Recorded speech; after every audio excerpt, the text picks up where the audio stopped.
Yeah, tara samahan niyo ako mag-freestyle at lapatan tong beat na to. Tungkol sa mga kung ano-anong karanasan ko sa buhay at pagbabago ko ngayon. Dahil panibagong ako na to. Tara't pakinggan nyo.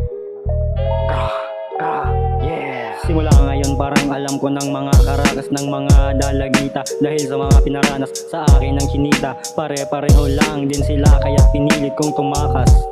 Ibabahagi ko ngayon sa inyo sa mga kanta. Baka sakaling bumakas dito sa karera. Gayon din hanggang sa wakas sa aking kwento. Paglipas ng panahon hanggang sa pagtanda ko. Kaya ako napadpad dito dahil sa kanila. Kaya ako nakilala ang sinusundan kong yapak, si Nate Man at si Superfly. Sinasadya ko na lang namang babae para sa kanta may masulat at masabi. Yan ang sinabi ng idol kong si Nate Man. Siya ay may napatunayan na kadalasan ngayon ng mga babae puro mga playa. Kaya aking ginising ang sarili ko. Kaya kapag dati pag nabigo ako, sinasoundtrap ko na lang kagabi parang kausap lang kita. Naramdaman mong kayang mag-isa. Gabi-gabi nang akong balisa na iniisa ko mga lyrics niya. Pati ako namulat kaya palagi sumulat ng mga kantang katulad nito. Protpaw, reading and writing habang nasa rhyming at timing sa mga gantong awitin. Sinasabayan ko ang mga beat habang ako ay may bitbit na mga masakit na pinagdaanan. Ayoko nang maghabulan, hindi ako aso para maghabol sa'yo. Kaya kung sino ang nandito ngayon, sana maging totoo ka sa akin. Kung alam mo lang pag binahal ko ng sobra, ang babae iniiyakan talaga.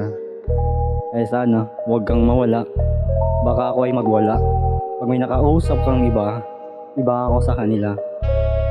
Huwag nyo na akong paglaruan. Ano tingin nyo sa aming mga lalaki ay isang laruan? Wala kami sa Toy Story. Kailangan mo lang din mahalin ang sarili mo. Pag di mo yun nagawa nako, aray ko po. Kailangan mo lang din mahalin ang sarili mo. Pag di mo yun nagawa nako, aray ko po.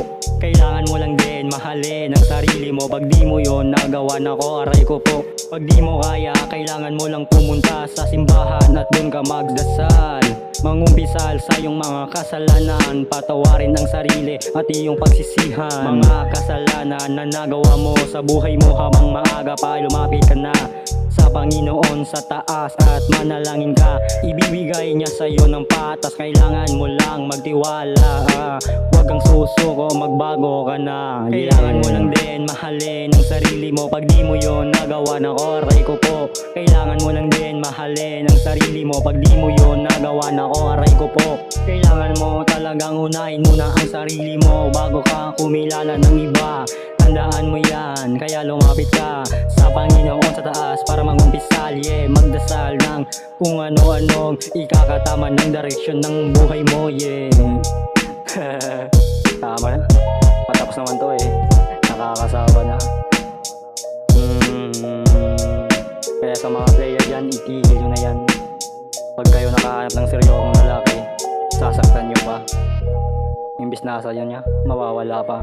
Papayakin nyo. Yeah. Tama na. Hanggang dito na lang. Protpaw.